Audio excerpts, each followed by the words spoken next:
নমস্কার বন্ধুরা, আমি বর্তিকা। তোমরা দেখছো বর্তিকার রান্নাঘর। আজ তৈরি করব চিকেন কবিরাজি।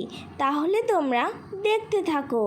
উপকরণে রয়েছে চিকেন, পেঁয়াজ কুচি, সাদা তেল, ডিম, কর্নফ্লাওয়ার, পাউরুটি, আদা বাটা, কাঁচা লঙ্কা বাটা, ধনেপাতা কুচি, লবণ, রসুন বাটা, গরম মশলা গুঁড়ো, গোলমরিচ গুঁড়ো, কাশ্মীরি লঙ্কার গুঁড়ো, লেবু আর বেডগ্রামস তৈরি করার জন্য টোস্ট বিস্কুট আমি মিক্সিতে ভালো করে গুঁড়ো করে নেব। চিকেন কাটলেটের পুরটা এবার তৈরি করে নেব। মিক্সিতে চিকেন, লবণ, পেঁয়াজ কুচি, আদা বাটা, কাঁচা লঙ্কা বাটা, রসুন বাটা, কাশ্মীরি লঙ্কার গুঁড়ো, গরম মশলা গুঁড়ো, গোলমরিচ গুঁড়ো আর ধনেপাতা কুচি, লেবুর রস, দুটো পাউরুটি আমি ছিঁড়ে দিচ্ছি। এবার ভালো করে ব্লেন্ড করে নেব। একটা বাটিতে আমি মিশ্রণটা নামিয়ে নিলাম। সামান্য সাদা তেল আর একটা ডিম দিয়ে ভালো করে মিশ্রণটা মিশিয়ে নেব।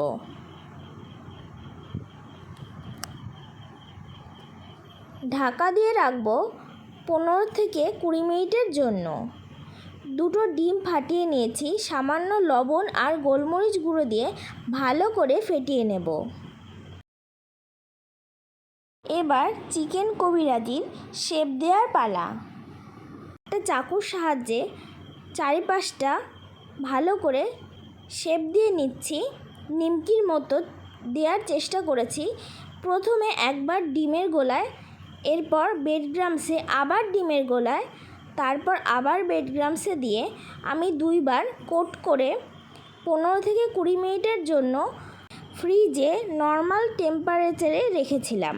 কড়াইতে বেশ খানিকটা সাদা তেল দিয়ে তেল গরম হয়ে আসলে কাটলেটগুলো মিডিয়াম আঁচে ভেজে নেব।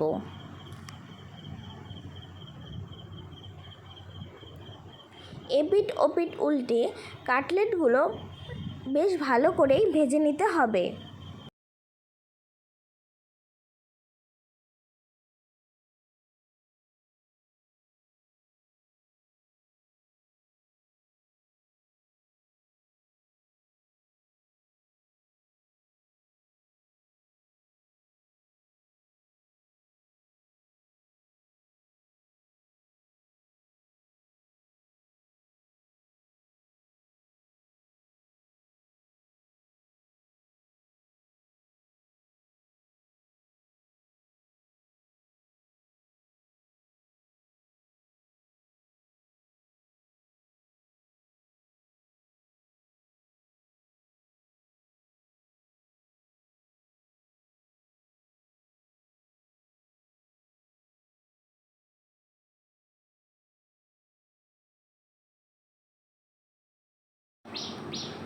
বন্ধুরা, আমি খুব ভালো করে ভেজে নিয়েছি মিডিয়াম আঁচে।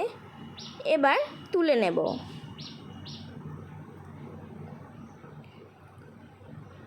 ওই তেলেই হাতের সাহায্যে ডিমগুলোকে ভালো মতো ছড়িয়ে দিচ্ছি। দেখো আমি কিভাবে দিচ্ছি, তোমরাও ঠিক সেভাবেই দেবে। এরপর আলতো হাতে কাটলেটটা বসিয়ে দিলাম। এবার দুটো খুন্তির সাহায্যে ভালো মতো উল্টে নিয়ে তৈরি হয়ে যাবে চিকেন কবিরাজি। বন্ধুরা, কেমন হয়েছে আমার এই রেসিপিটি অবশ্যই জানাবে। আর ভালো লাগলে লাইক, কমেন্ট, শেয়ার এবং আমার চ্যানেলটিকে সাবস্ক্রাইব করে দিতে ভুলো না। আর অবশ্যই বাড়িতে একবার ট্রাই করো। আশা করি তোমাদের ভীষণ ভালো লাগবে। আজকের মতো টাটা।